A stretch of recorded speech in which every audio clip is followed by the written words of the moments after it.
ఆదికాండము 37:20. వీని చంపి ఇక్కడనున్న ఒక గుంటలో పారవేసి దుష్టమృగము వీని తినివేసినని చెప్పుదుము.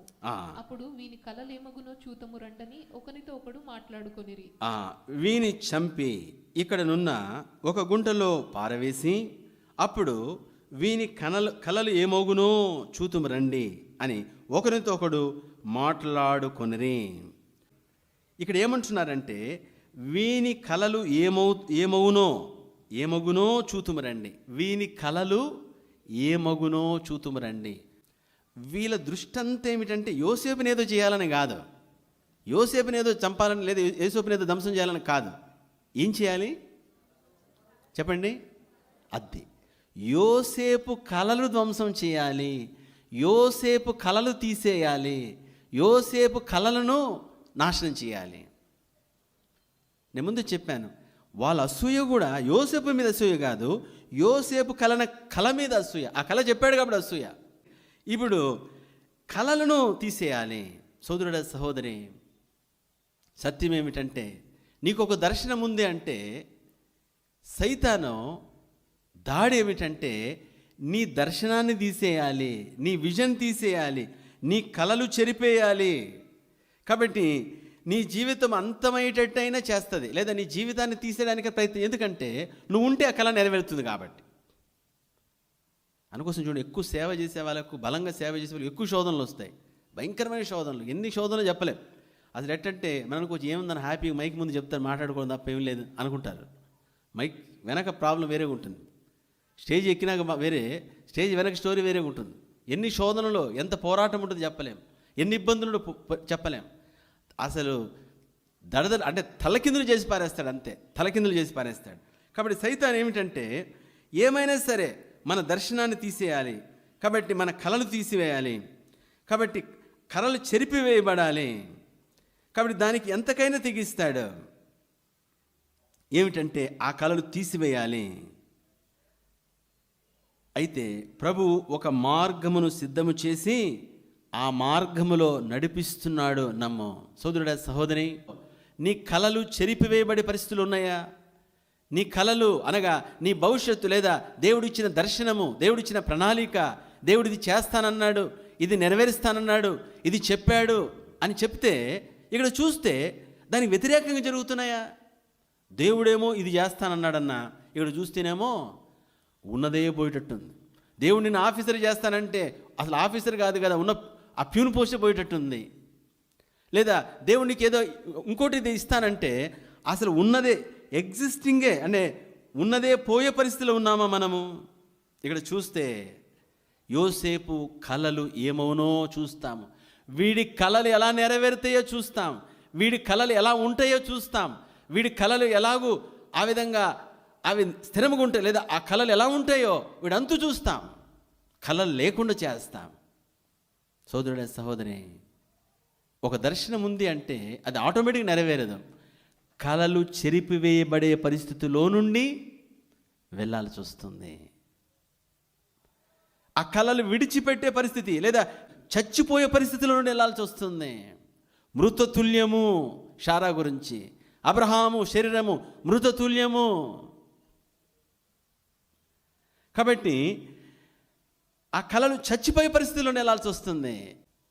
దేవుని బిడ్డ, అట్లా హేళన చేస్తారు, ఎగతాళి చేస్తారు, అవమానం పరుస్తారు.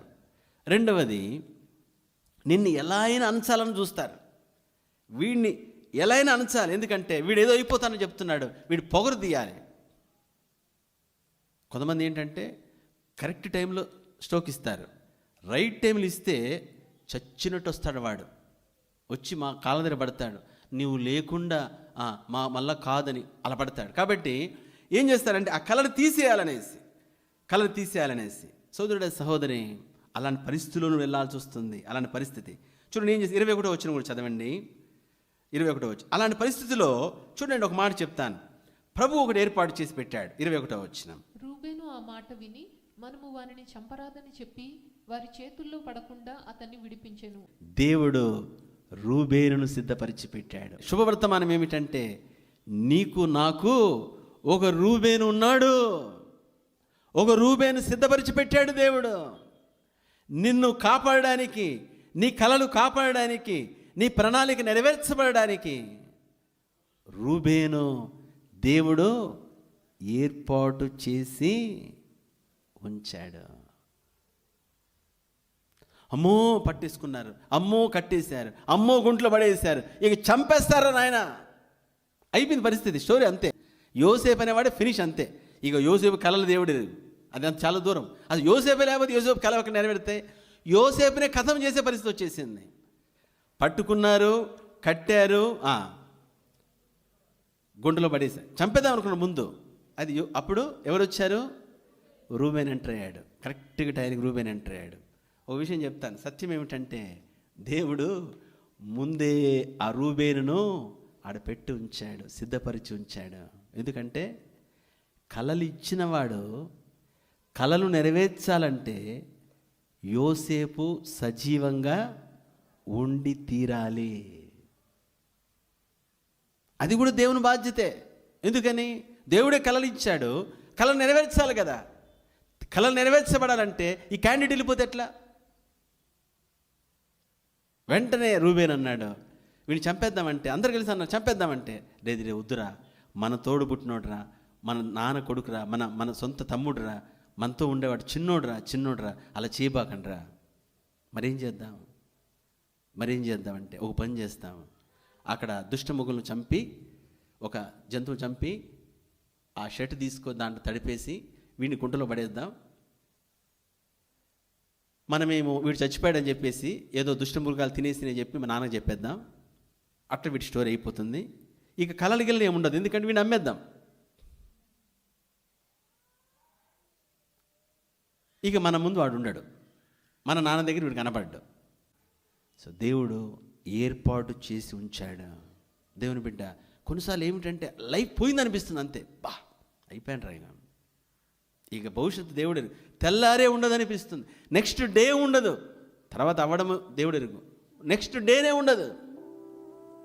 దేవుని బిడ్డ జ్ఞాపకం ఉంచుకో, రూబేను ఉన్నాడు, రూబేను సిద్ధపరిచి ఉన్నాడు. దేవుడు నిన్ను కాళ్ళు కట్టేసిన, గుంటలో పడేసిన, ఇక చంపడానికి వచ్చారనే సమయం లేదు సరే, రూబేను ఉన్నాడు, వెంటనే వస్తాడు.